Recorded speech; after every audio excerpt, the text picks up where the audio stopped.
मुंबईमध्ये महायुतीत वादाची ठिणगी पडलेली आहे। भाजपवर आरोप करणाऱ्या समाधान सरवणकरांच्या विरोधामध्ये भाजप कार्यकर्ते आक्रमक झालेले आहेत। सरवणकर भाजप विरोधात सोशल मीडियावर खोटी माहिती पसरवत असल्याचा आरोप भाजपच्या कार्यकर्त्यांनी केलेला आहे। सरवणकरांच्या विरोधामध्ये माहीममधील भाजप पदाधिकारी सायबर सेलकडे तक्रार करणार आहेत। भाजपनं सहकार्य न केल्यानं निवडणुकीत पराभव झाल्याचा आरोप सरवणकरांनी केलेला होता।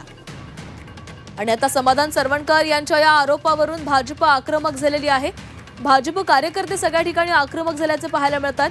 भाजप विरोधात खोटी माहिती पसरवत असल्याचा समाधान सरवणकरांवर आरोप करण्यात आलाय आणि या संदर्भात भाजपचे पदाधिकारी सायबर सेलकडे तक्रार करणार असल्याचंही कळतंय।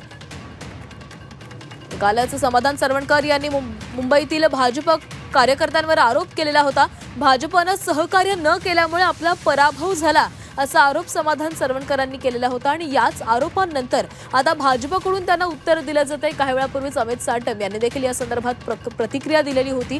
आता भाजप कार्यकर्ते हे आक्रमक झाल्याचे दिसतंय। सायबर सेलकडे या संदर्भात तक्रार केली जाणार आहे, कारण भाजप विरोधात खोटी माहिती पसरवली जात असल्याचा आरोप या भाजप पदाधिकाऱ्यांनी केला आहे।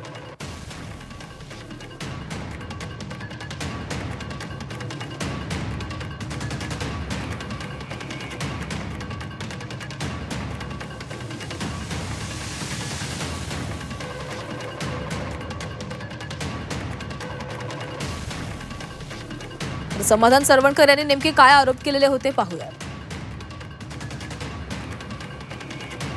ह्या सर्व गोष्टी कळलेल्या आहेत। नाव घेऊन मला आता कोणाला मोठं इथे करायचं नाहीये, पण ह्या सर्व गोष्टी आणि भाजपच्या इंटरनल मला असं वाटतं 3 ते 4 लोक आहेत, पण विषय असा आहे की ते एका विशिष्ट पदावरती आहेत आणि ते खाली मेसेज फॉरवर्ड करतात।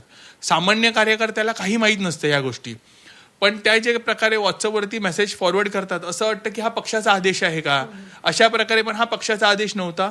आज देवेंद्र फडणवीस साहेबांनी किंवा एकनाथ शिंदे साहेबांनी 100% पाठिंबा या माहीम विधानसभेत सर्व उमेदवारांना दिलेला। काही वेळापूर्वीच अमित साटम यांनी देखील यावर प्रतिक्रिया दिलेली होती, पाहूयात।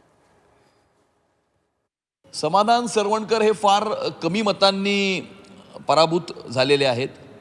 त्यांनी काही विषयांवरती चिंता व्यक्त केलेली आहे।